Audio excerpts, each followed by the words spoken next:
Hello. Welcome and thank you for watching our video. Consider to like, share, comment, subscribe to our channel and hit the bell notification so you are updated for latest videos. Our story for today is titled, The Hardest Thing to Say. It all started when I was 6 years old.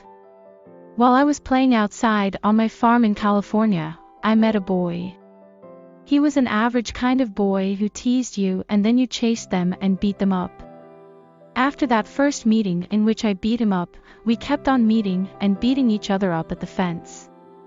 That only lasted for a little while though. We would meet at the fence all the time and we were always together. I would tell him all my secrets. He was very quiet, he would just listen to what I had to say. I found him easy to talk to and I could talk to him about everything. In school, we had separate friends, but when we got home we would always talk about what happened in school.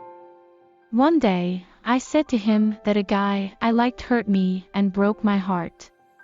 He just comforted me and said everything would be okay. He gave me words of encouragement and helped me get over him. I was happy and thought of him as a real friend. But I knew that there was something else about him that I liked. I thought of it that night and figured it was just a friend kind of thing that I was feeling. All through high school and even through graduation, we're always together and of course I thought of it as being friends. But I knew deep inside that I really felt differently. On graduation night, even though we had different dates to the prom, I wanted to be with him. That night after everybody went home, I went to his house and wanted to tell him that I wanted to see him.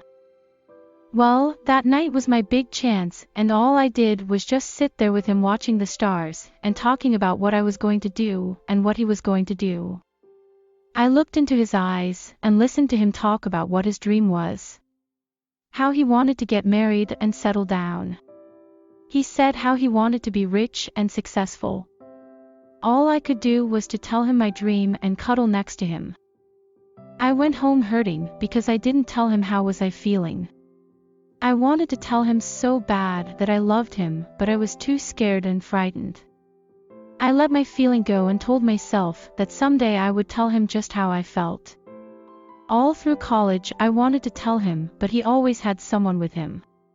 After graduation, he got a job in New York. I was happy for him, but at the same time I was sad to him go. I was sad also because I didn't tell him how I felt. But I couldn't let him know now that he was leaving for his big job.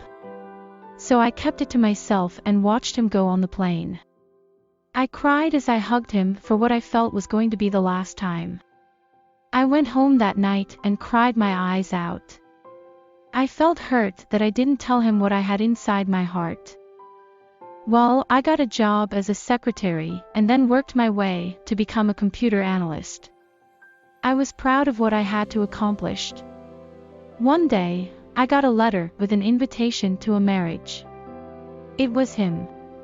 I was happy and sad at the same time. Now I know that I could never be with him and that we could only be friends. I went to the wedding the next month. It was a big occasion. The church wedding and the reception at the hotel.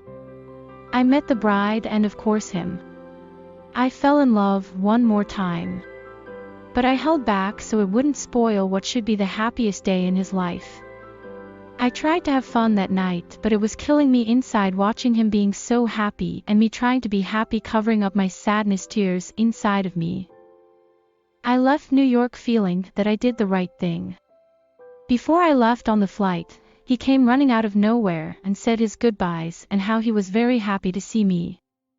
I came home and just tried to forget about what went on in New York. I had to go on with my life. As the years went on, we wrote to each other on what was going on and how he had missed talking to me. On one occasion, he never wrote back to me at all. I was getting worried as to why he hadn't written anything for a long time after I had written 6 letters to him.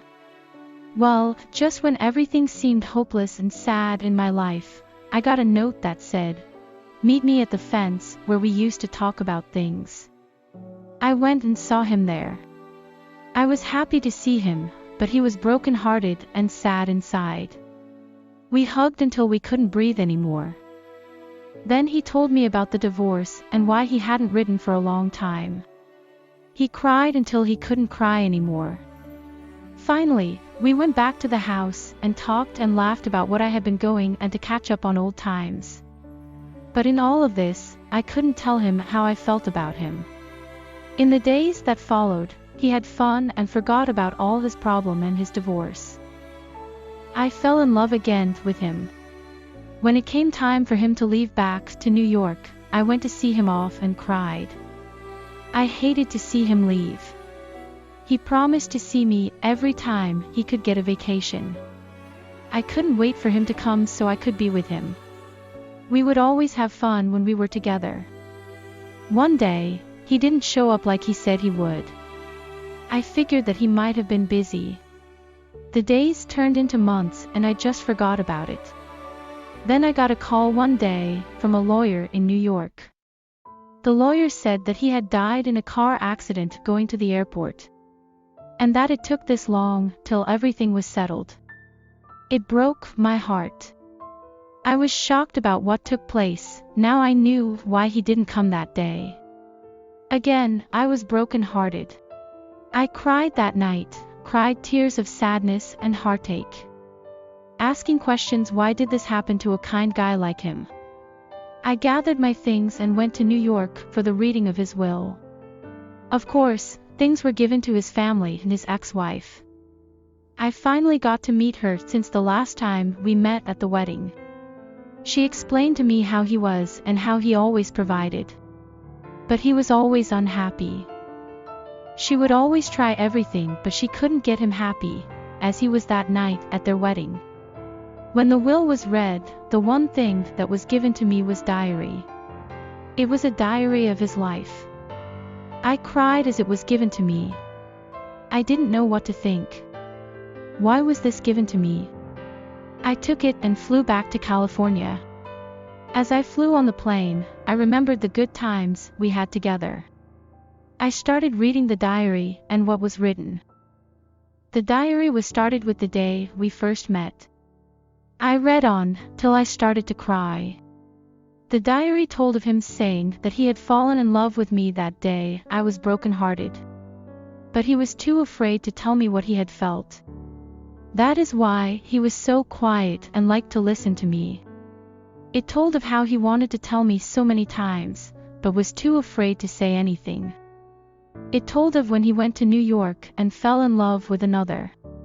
How the happiest time he had was seeing me and dancing with me at the wedding. He said he imagined it was our wedding. How he was always unhappy, till he had no choice but to divorce his wife. How the best time in his life was to read the letters written to him by me. Finally, the diary ended when it said, "Today, I will tell her I love her." It was the day he was killed. The day I was going to finally find out what was really in his heart.